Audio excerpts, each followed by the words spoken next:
메르스 극복 기본을 지키면 됩니다. 메르스 악화의 최대 원인 중 하나는 기본을 준수하지 않았다는 데 있습니다. 질병관리본부는 첫 감염자에 대한 소홀한 대처 등으로 초기 대응에 미흡했습니다. 의료기관도 안이한 인식 아래 진료에 임했습니다.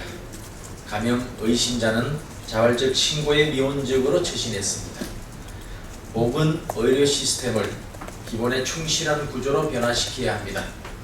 원칙을 지키는 근본적 대책 마련으로 최초 환자 발생부터 추가 감염 방지에 이르기까지 완벽하게 대처할 수 있어야 합니다. 위기는 기회입니다. 이번 메르스 사태를 우리가 놓치고 있던 보건 의료 시스템을 선진화하는 계기로 삼아야 할 것입니다. 일단은 수습이 먼저입니다.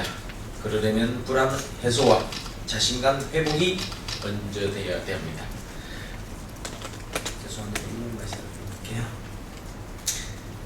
일단은 수습이 먼저인데 그러려면 불안 해소와 자신감 회복이 이루어져야 합니다. 방역 당국을 믿고 조기 극복이 가능하다는 자신감을 되찾아야 합니다. 사태 진정까지 남은 시간 동안 국민들께서 신뢰와 협조로 조금만 더 힘을 보태주시기를 부탁드립니다. 새누리당은 국회 차원의 필요한 후속 조치를 선도적으로 이행해 나갈 것을 다짐합니다. 메르스 공조는 경제 살리기법에도 이어가야 합니다. 여야는 지난 7일 4+4 회담에서 메르스 확산 방지와 극복을 위해 초당적으로 협력하기로 했습니다. 9개 항의 구체적인 합의문까지 발표해서 모처럼 국회가 국민의 근심을 들어주게 됐습니다. 국회는 국민의 생명을 지키고 국민의 더 나은 삶을 위해 앞장서야 합니다.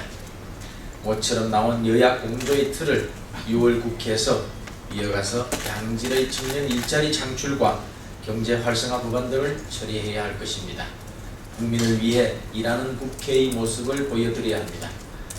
6월 임시국회에는 아직도 처리하지 못한 66만 개의 일자리를 만들고 경제를 살리는 경제 활성화 법안들을 조속히 처리해야 합니다. 경제 침체 활력을 불어넣어야 합니다. 당리 당략을 떠나서 국민만을 생각하는 야당의 적극적인 협력을 기대합니다. 아베는 일본의 양심에 경청해야 합니다.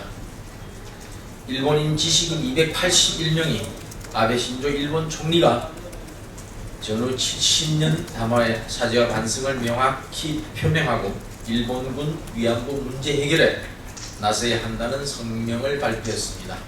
지난달 일본의 16개 역사단체도 위안부 강제연행을 인정해야 한다는 성명을 발표한 바 있습니다. 아베 정부의 왜곡된 역사인식에 전 세계 지식인들은 물론이고 일본 내부에서도 우리의 목소리가 커지고 있는 상황입니다. 이 같은 우리는 지식인 계층뿐만 아니라 지난달만 여론조사에서 일본인 54.5%가 이번 담화에 반성과 사죄 문구를 넣어야 한다고 응답했습니다. 어제 일본의 한 언론에서 발표한 여론조사는 아베 정부의 지지율이 한 달 새 5%포인트 떨어진 것으로 조사됐습니다. 아베 총리는 지식인들을 비롯한 일본인들의 우려와 경고를 경청해야 합니다. 아베 정부가 계속해서 왜곡된 역사인식을 바꾸지 않는다면 전 세계를 넘어 결국은 자국민에게까지 외면받게 될 것이라는 사실을 명심해야 합니다.